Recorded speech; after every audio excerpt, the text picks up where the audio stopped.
ചന്തു, എടാ ചന്തു,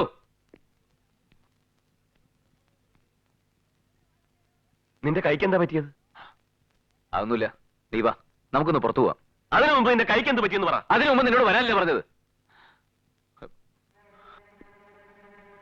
നിന്നോട് യാത്ര പോലും പറയാതെ പോകുന്നതിനുള്ള കുറ്റബോധം കൊണ്ടാ ഞാൻ അങ്ങോട്ട് വരാതിരുന്നത്, അല്ലാണ്ട് വേറൊന്നും കൊണ്ടല്ല. അതൊന്നും സാരമില്ല, നീ വേറെ റെഡി ആയിട്ട് വാ.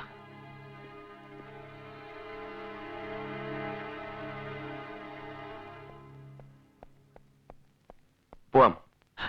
ആ ഗോപി, എന്തോ? കീ തന്നിട്ട് പോയിക്കോളൂ, ഞങ്ങൾ വന്നോളാം. ശരി.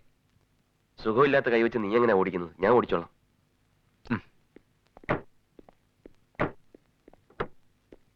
ചന്തു, നിന്നൊരു സന്തോഷം അറിയിക്കാനുണ്ട്. നിന്റെ ഉമ്മയുടെ കല്യാണത്തിന് അച്ഛനും ഉമ്മയും സമ്മതിച്ചു.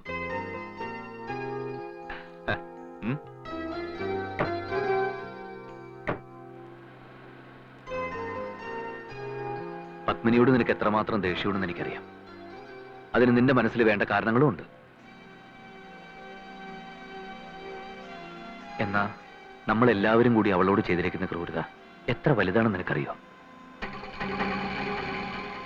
എനിക്ക് കത്തെഴുതിക്കൊണ്ടിരുന്നതും എന്നോട് മുറിയിൽ വരാൻ പറഞ്ഞിരുന്നതും ഒന്നും അവളല്ലായിരുന്നു. അത് കൊട്ടാരത്തിൽ തന്നെയുള്ള വേറൊരു പെൺകുട്ടി നമ്മളെ കളിപ്പിക്കാൻ വേണ്ടി ചെയ്ത പണിയായിരുന്നു. ഇനി അതൊക്കെ പറഞ്ഞിട്ടെന്താ? പാവം പത്മിനി, അവൾ അനുഭവിക്കേണ്ടത് മുഴുവൻ അനുഭവിച്ചു കഴിഞ്ഞില്ലേ? എന്നിട്ടും അവൾക്ക് എന്നോട് സ്നേഹമല്ലാതെ വേറെ ഒന്നുമില്ല ചന്തു. എന്റെ ഈ കൈക്ക് എന്തു പറ്റിയതാണെന്ന് നീ ചോദിച്ചില്ലേ? എനിക്ക് ഈ അപകടം ഉണ്ടായ നിമിഷത്തിലാ അവളുടെ സ്നേഹത്തിന്റെ ആഴവും പരപ്പും ഞാൻ മനസ്സിലാക്കിയത്. നിനക്ക് അപകടം ഉണ്ടായോ? എന്തപകടം? എന്റെ ജീവൻ തന്നെ നഷ്ടപ്പെട്ടു പോകുമായിരുന്നൊരു അപകടം. എനിക്ക് കുളിക്കാൻ തിളപ്പിച്ചു വെച്ചിരുന്ന വെള്ളത്തിൽ നിന്ന് ഹീറ്റർ എടുത്ത് മാറ്റാൻ പാവവള് മറന്നുപോയി. ചന്തു, വണ്ടി!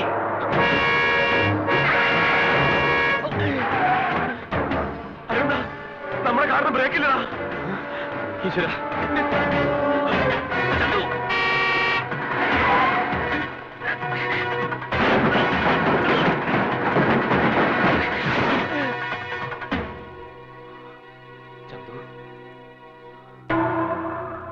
ചന്തു,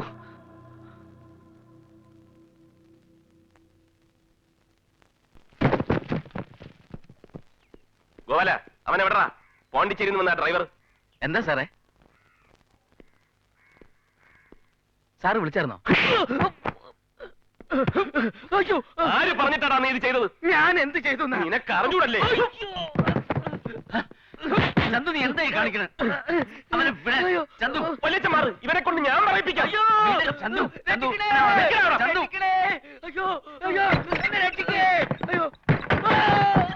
നിന്നെ ഇന്ന് ഞാൻ എഴുന്നേക്കണം. പറയണ പട്ടി. ഞാനൊന്നും ചെയ്തിട്ടില്ല. ഞാൻ പറയിപ്പിക്കാം. തല്ലണേ, അയാളെ വിട്ടേ.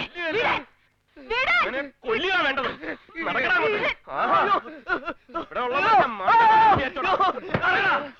ആര് പറഞ്ഞിട്ടാ കാറിന്റെ ബ്രേക്ക് അയച്ച് നീ മാറ്റിയത്? ബ്രേക്കോ? എനിക്കൊന്നും അറിയാമല്ല. ഒന്നും അറിഞ്ഞൂടല്ലേ? ഞാൻ ശമ്പളം കൊടുക്കുന്ന എന്റെ ഡ്രൈവറാണവൻ. അവൻ എന്തെങ്കിലും തെറ്റ് ചെയ്തിട്ടുണ്ടെങ്കിൽ എന്നോട് ചോദിക്കാം. അല്ലാതെ ഇനി അവൻ അടിച്ചാൽ ഈ പത്മിനി ആരാണെന്ന് താൻ അറിയും. അതുകൊണ്ട് തന്നെ ഞാൻ ഇവനെ തല്ലിയത്. അരവിന്ദനെ കൊണ്ട് കഴുത്തിലൊരു താലിയും കെട്ടിച്ച് തമ്പുരാട്ടി ഇങ്ങോട്ട് എഴുന്നള്ളിയിരിക്കുന്ന എന്തിനാണെന്ന് ഈ ഭൂമിയിൽ എനിക്ക് മാത്രമേ അറിയൂ. അത് വല്യച്ഛനും വല്യമ്മയും അമ്മയും എല്ലാം അറിയണം. ആ സത്യം ഇവനെ കൊണ്ട് തന്നെ പറയിപ്പിക്കാനാണ് ഞാൻ ഇവനെ തല്ലിയത്. അരവിന്ദന്റെ കൈക്ക് എങ്ങനെയാ പരിക്ക് പറ്റിയെന്ന് നിങ്ങൾ ആരെങ്കിലും അന്വേഷിച്ചോ? അതൊരിക്കലും ഒരു ആക്സിഡന്റ് ആയിരുന്നില്ല, കരുതിക്കൂട്ടി ചെയ്താണത്. അവന്റെ ഭാര്യയായിട്ട് കഴിയുന്ന ഈ തമ്പുരാട്ടി മനഃപൂർവ്വം ഷോക്കടിപ്പിച്ച് കൊല്ലാൻ നോക്കിയതാണ് അവന്.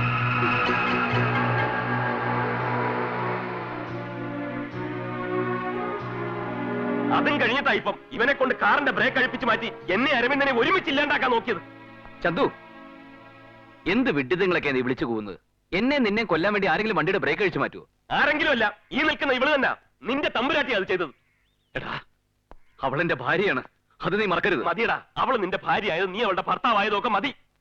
അമ്മേ, നിങ്ങളോട് എല്ലാവരോടും കൂടിയാ ഞാൻ പറയുന്നത്. ഇവളെ ഇനി ഒരു ദിവസം പോലും ഈ വീട്ടിൽ നിർത്താൻ പാടില്ല. ഇവൾ അരവിന്ദനോടൊപ്പം കഴിയുന്ന ഓരോ നിമിഷവും അവന്റെ ജീവൻ അപകടത്തിലാ. ചന്തു, വേണ്ട, എനിക്ക് വേണ്ടി ഇവിടെ ആരുമായിട്ട് വഴക്കിന് പോണ്ട. പത്മിനി, ഗോപി, വേഗം ഒരു വണ്ടി വിളിച്ചോണ്ട് വാ, നമുക്ക് ഉടനെ പുറപ്പെടണം. എടാ എടാ ചന്തു, നീ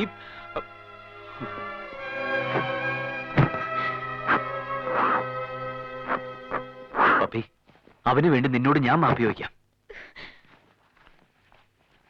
അവൻ ചെയ്തത് വലിയൊരു തെറ്റ് തന്നെയാ. ഒരു കൂട്ടുകാരനും പറയാൻ പാടില്ലാത്തതും ചെയ്യാൻ പാടില്ലാത്തതുമാ അവന്റെ ഭാഗത്തുനിന്ന് ഉണ്ടായത്. എന്ത് ചെയ്യാനാ? അവൻ എന്റെ കൂട്ടുകാരനല്ലേ. എല്ലാം എന്നോടുള്ള സ്നേഹം കൊണ്ടാ. ഈടെയായിട്ട് അവന്റെ സ്നേഹം ഒരുതരം ഭ്രാന്തായിരിക്കുക. സ്നേഹം ഒരിക്കലും ഭ്രാന്താവില്ല. ഭ്രാന്ത് സ്നേഹം ആവില്ല. ഭ്രാന്തിന് ഭ്രാന്താവാൻ മാത്രമേ പറ്റൂ. അവനൊരു പാവാ പപ്പി. അവന് സ്നേഹിക്കാൻ ഞാനും ജോയിയുമല്ലാതെ ഈ ലോകത്ത് മറ്റാരുമില്ല. ഈ ഭൂമിയിൽ അവൻ ഏറ്റവും കൂടുതൽ സ്നേഹിക്കുന്നത് തന്നെയാ. സ്വന്തം ഭാര്യയേക്കാൾ കൂടുതൽ കൂട്ടുകാരൻ സ്നേഹിക്കേണ്ട കാര്യമില്ല. ഈ കൂട്ടുകാരന് മാത്രമേ ഉള്ളൂ അരവിന്ദനോട് അടുപ്പവും സ്നേഹവും താല്പര്യവും ഒക്കെ. അപ്പൊ ബാക്കിയുള്ളവരൊക്കെ എന്താ വിചാരം? അല്ലെങ്കിൽ എല്ലാവരുടെ മുന്നിൽ വെച്ച് അയാൾ അങ്ങനെ പറയാൻ ധൈര്യപ്പെടുവോ?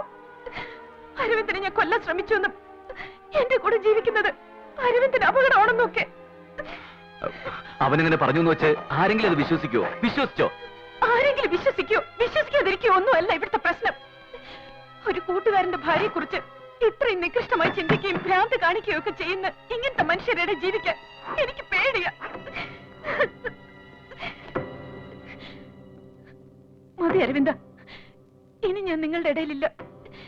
എന്നെങ്കിലും കൂട്ടുകാരന്റെ സ്നേഹത്തെക്കാൾ വലുത് ഭാര്യയുടെ സ്നേഹമാണെന്ന് അരവിന്ദ മനസ്സിലാക്കുമ്പോ മതി നമ്മൾ ഒരുമിച്ചുള്ള ജീവിതം.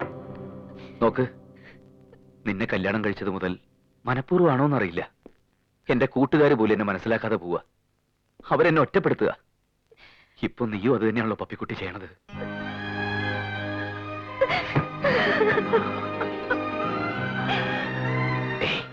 കരയണ്ട. ഇതിപ്പോ ഞാൻ എന്താ പറയാ? നിന്റെ ഭാര്യ അവൻ ചീത്ത പറഞ്ഞിട്ടുണ്ടെങ്കിൽ അവനൊരു ഭാര്യ ഉണ്ടാവുമ്പോ നീ ചെന്ന് ചീത്ത പറ. അല്ല പിന്നെ ഓരോരോ ചീ പ്രോബ്ലംസ് ഉണ്ടാക്കിക്കൊണ്ട് വന്നോളൂ. എന്തുവാടാ ചീ പ്രോബ്ലംസ്? ഇവന്റെ ജീവൻ അപകടപ്പെടുത്താൻ ശ്രമിക്കുന്നതാണോ ചീ പ്രോബ്ലം? അവൾ എന്നെ എങ്ങനെ അപകടപ്പെടുത്താൻ നോക്കിയെന്ന ഇവനീ പറയുന്നത്? ഷോക്ക് അടിച്ചതോ അല്ലെങ്കിൽ കാറിന്റെ ബ്രേക്ക് പോയതോ? ലോകത്തിൽ ഏതെങ്കിലും ഭാര്യമാര് ചെയ്യുന്ന പണിയാണോ ഇവനീ പറയുന്നതൊക്കെ? ഒരു ഭാര്യമാരും ചെയ്യില്ല, പക്ഷെ നീ ചെയ്യും. അങ്ങനെ ചെയ്യാൻ അവൾക്ക് എന്താ വട്ടുണ്ടോ? അവൾക്ക് വട്ട് തന്നെയാണ്, മുഴുവട്ട്. നിർത്തടാ, നിനക്കാ ഇപ്പൊ മുഴുവട്ട്. ഇവനെങ്ങനെ ക്ഷമിക്കുന്നു വെച്ച് അവന്റെ വൈഫിനെ കുറിച്ച് നിനക്ക് എന്ത് തോന്നിയാസം പറയാന്നോ? അവന്റെ വൈഫല്ല, അവന്റെ ലൈഫാണ് എനിക്ക് വലുത്. എന്നോട് അവൾ പറഞ്ഞതൊക്കെ ഇപ്പോഴും ഈ കാതിലുണ്ടടാ. അന്ന് അവളുടെ കണ്ണിലെരിഞ്ഞ ഭ്രാന്തിന്റെ താളവട്ടം തിരിച്ചറിഞ്ഞവനാണ് ഞാൻ. ഇപ്പോഴും ഞാൻ പറയുന്നത് അത് തന്നെ. അവൾ നോർമൽ അല്ല. നോർമലായിട്ടുള്ള ഒരു പെണ്ണും ചെയ്ത കാര്യങ്ങളല്ല അവളുടേത്. മറ്റൊരാളുമായിട്ട് കല്യാണം നിശ്ചയിച്ചിരിക്കുമ്പോ നിന്നെ വിളിച്ച് മുറി കയറ്റില്ല അവൾ. എന്റെ ചന്തു, അതിന്റെ സത്യാവസ്ഥ മുഴുവൻ ഞാൻ നിന്നോട് തുറന്നു പറഞ്ഞതല്ലേ. അതൊന്നും ചെയ്ത അവളല്ല, അവൾ നിരപരാധിയാണ് എന്ന് നീ വിശ്വസിച്ചാൽ മതി. എന്നെ വിശ്വസിപ്പിക്കണ്ട. ഒന്നും അവളല്ല പോലും. ഇപ്പൊ പുതിയൊരു പെണ്ണിനെ കൊണ്ടുവന്ന് നിന്റെ മുമ്പിൽ ഇങ്ങനെ ഒരു നാടൻ കളിപ്പിച്ചത് അവള് തന്നെ. അവൾ ഇതല്ല ഇതിനപ്പുറം ചെയ്യും. അത്രയ്ക്ക് ഭയങ്കരയാണ്. ചന്തു പ്ലീസ്, എന്നെ ഒന്ന് വിശ്വസിക്കുന്നേ. വേണ്ട, എന്നെ പറഞ്ഞു മാറ്റാൻ നോക്കണ്ട. എത്രയും പെട്ടെന്ന് അവളെ തിരിച്ചുണ്ടാക്കാൻ നോക്ക്. ഇല്ലെങ്കിൽ നീ ഇല്ലാത്ത ഏതെങ്കിലും ഒരു രാത്രിയിൽ മറ്റൊരു പുരുഷനെ നിന്റെ കിടപ്പൂറയിലേക്ക് വിളിച്ചു കയറ്റാൻ പോലും അവൾ മടിക്കണം.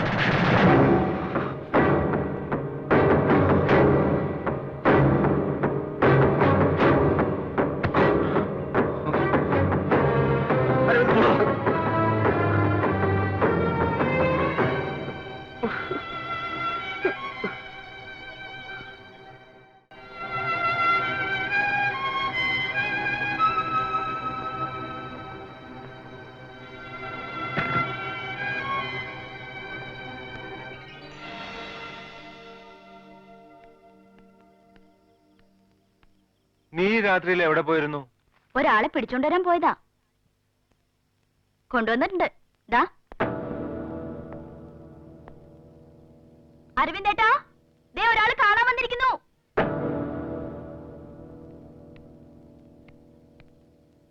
ഇങ്ങോട്ട് വന്നേ.